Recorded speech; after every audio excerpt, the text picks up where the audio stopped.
le fait que ñu choisir Mamadou Makhtar Cissé comme ministre de l'Intérieur on dit de lui ñi ngi wax ci moom ne c'est pas un homme politiquement coloré en tout cas bokkul APR est-ce que ça rassure pour vous pour yéen est-ce que rassuré na leen.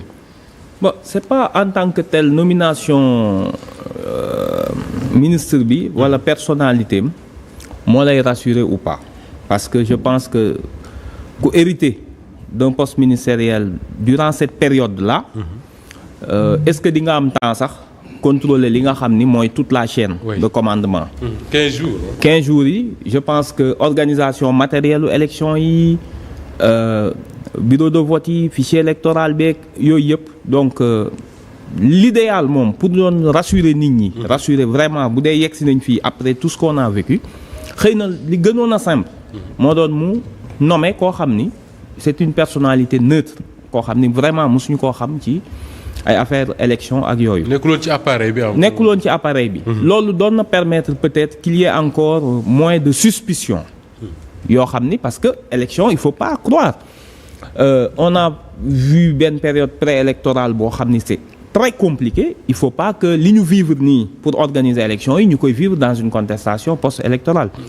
Et je pense que nomination de cette personnalité doon na dalal xelu nit ñi. doon na dalal xelu nit ñi.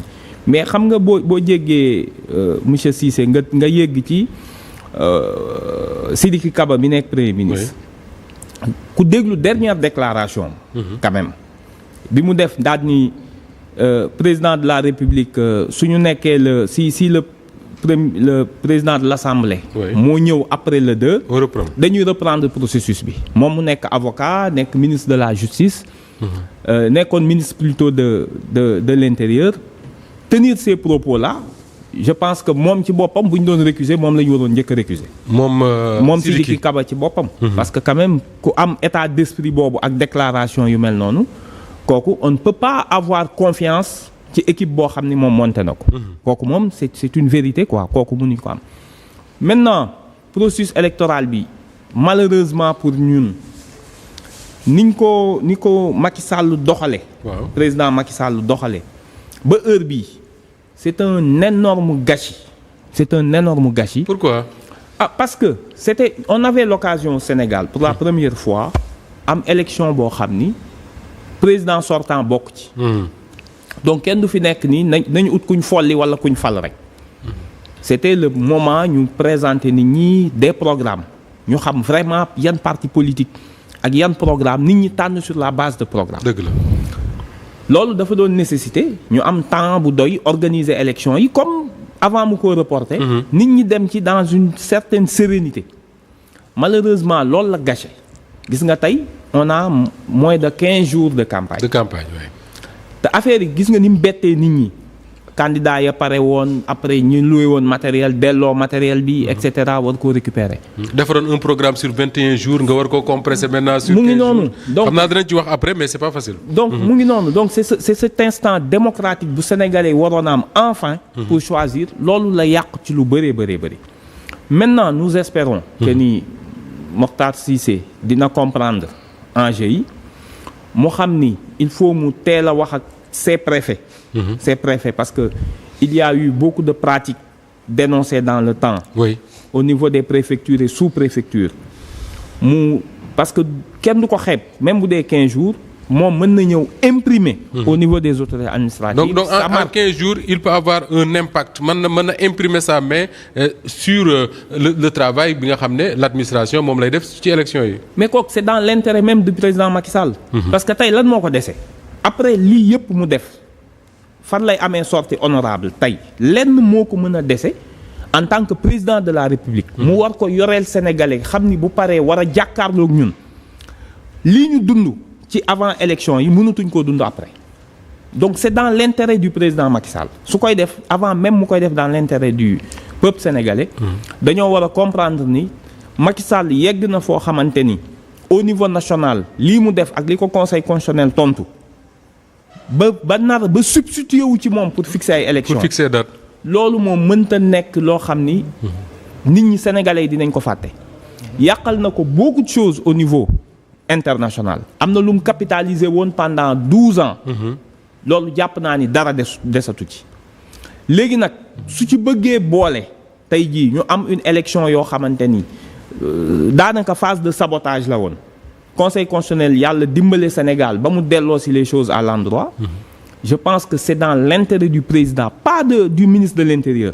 Président Macky Sall ci boppam moom moo war a taxaw wane ni il sera désormais garant d'une élection transparente.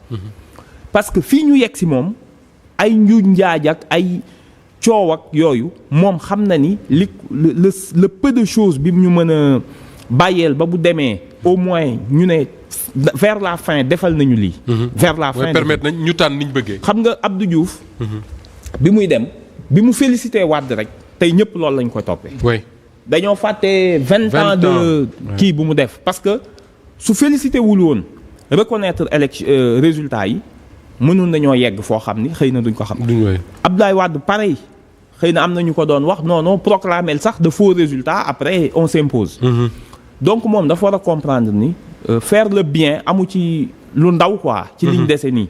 Donc c'est à lui que revient moom président Macky Sall waroon na jël même après ce qui s'est passé. pour man fii la waroon def une déclaration solennelle à la télé. ah oui fii la ko waroon def avec le nouveau gouvernement ñoom ñëpp toog nag ci ginnaawam. mu ne leen il s'est passé des choses. élection yi damaa bëgg mu nekk élection yoo xam ni je demande à toutes les autorités. yéen ñëpp maa ko wax man maay garant bi. respecter leen ba ñu am ay élections transparentes. pour dara mel ne le premier ministre loolu la wax bi ñuy présenter gouvernement bi que ni li ñu leen sant bokk na ci ñu def ay élections transparentes assurer la sécurité du pays le temps ñu génn ci phase bi ñu nekk. mais c'est solennel. vraiment c'est plus solennel avec si c'est le président. moom mu def ko ministre yëpp toog ci ginnaaw. ñu xam ni moom moo leen jox la cadence moom moo koy imprimer. ni leen nag j'en reste le garant. duma te dinaa ko surveiller ba processus bi yegg. d'accord parce que 15 jours kese. Amadou yaa ngi wax sànq ne il faut que le ministre de l'intérieur wax ak ay préfets ay gouverneurs ay sous-préfets pour yow en 15 jours nan la un ministre de l'intérieur mën a def pour impacter positivement sur la transparence du processus électoral. mais beaucoup de choses mën nañ ko def déjà nañ fexe ba bu bulletin manqué fenn. organisation matérielle kooku moom avec. dans les circonstances que l'on connaît parce que bul fàtte ni candidat yi bëri jotaguñ fichier électoral. mais yow jot nga ko. man jot naa ko parce que xëy na man dem naa fa lu mat ñeenti fan chaque jour ma dem. te ci délai yi la woon dans les délais. avant la décision du conseil xëy na bi ma koy jël loolu moo taxoon décision report bi. génnagul woon bon maintenant ñooñ tamit ont besoin jël fichier bi pour être rassuré. parce que loolu moom moo am solo te campagne bi commencé na il faut que. schéma bi de transparence bi ñëpp xam nañ ko. que ce soit dans la collecte des résultats que ce soit yenn zones yi ñu bañ a nangu ñu ñëw ba ci biir achat de conscience yi. c'est que préfet yi il faut pas croire ñoom kese ñoom bu ñu taxawee ni élection yi ça va se passer normalement. élection yi vont se passer normalement. il faut bu ko kenn xeeb. préfet sous-préfet yi.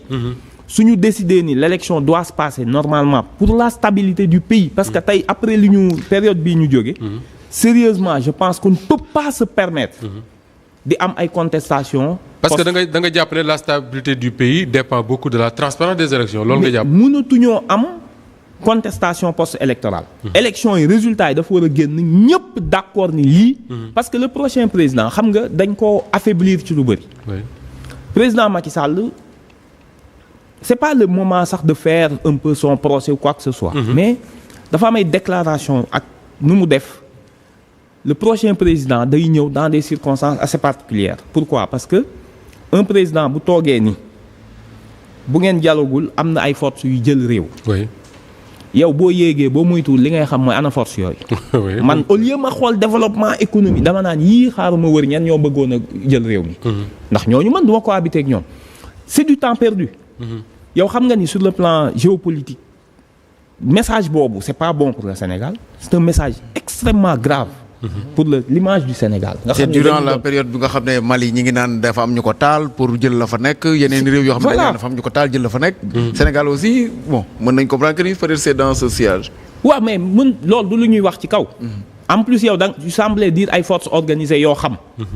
nga semblé ni dama leen a xam ba pare mais mënuluma leen dara. oui c'est ce qu'il nous dit. c'est ce qu'il nous dit qu'il y a que président bii ñëw day ñëw fekk. fi ay su ngeen waxtaanul mënuluma leen dara. mënuluma leen dara c'est ce message là moo tax ma ni ñun li ñu mën parce que tamit ñiy attaqué ay dëkk foog ñu xool seeni fragilité mais bu ñu ñëwee gis une élection avec une massive et large participation population yi dañ ko war a comme malgré dañuy dem ay élection ci weeru koor weeru koor lay doon mais ñu comprendre ni lii c'est un sacrifice boo xam ni peuple sénégalais dañ ko yore les générations futures il faut une participation massive nit ñi dégg ni y a une forte participation ki gagné nag contestation amul képp ku bëggoon a am ay pexe ci réew mi di nga dellu ginnaaw. mais en gros Amadou est-ce que mënuñu ne le Sénégal quand même dund na benn expérience bu nga xam ne même ki nar a yéegaat mu xam yéen la wala waa en tout cas 19 candidats yi ku ci yéeg di nga ko mën a expérimenter mooy première fois ñu organiser une élection bu nga xam ne président bi ko organiser bokku ci gis nañ ko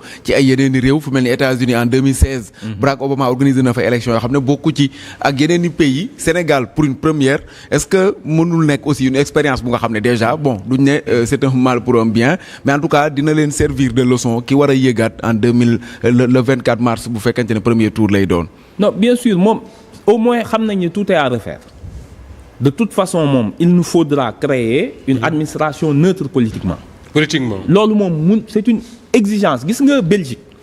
Belgique toog na lu mat 24 mois amul. gouvernement mais pourquoi ñu marcher parce que l'administration n'est pas politiquement engagée.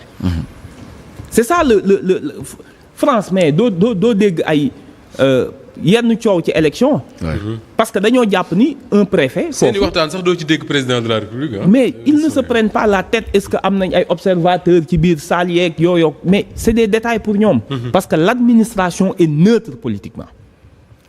loolu moom c'est une nécessité pour la stabilité des institutions.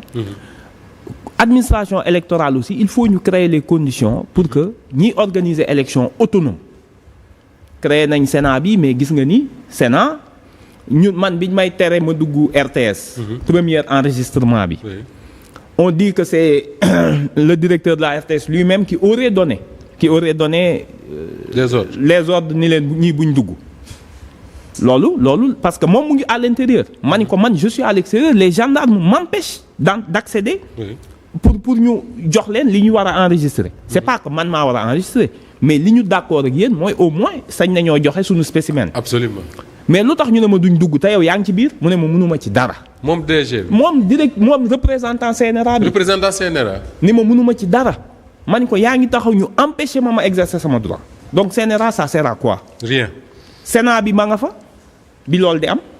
Sénat bi ñu ngi fa boo waxee ñu ne la ñun mënuñ ci dara on ne peut que constater donc on sent que y a une nécessité parce que élection yi va suivre d'autres élections. Il faut que les candidats se mu nekk déjà ay chantier qui attendent le prochain président mooy dépolitiser l'administration dépolitiser l'organisation des élections. pour yow yooyu mënta ñàkk. yooyu mënul ñàkk parce que il faut qu'on retrouve la confiance dans les institutions te loolu benn président bu mu jàpp ni ku gis li ñu Macky Sall jox comme lekk mooy ndekete yenn yëpp finalement fii ngay mujj instrumentaliser justice est-ce que loolu moo lay permettre nga conserver nguur ça sert à rien donc que ni parfois nga créer benn ay institutions vertueuses c'est beaucoup plus simple parce que après xoolal depuis 2021 coowal politique a pris le pas sur coowal économie pris le pas sur le social finalement boo waxee am nga bilan sax nit ñi le bilan immatériel bi la ñuy gën a def focus bi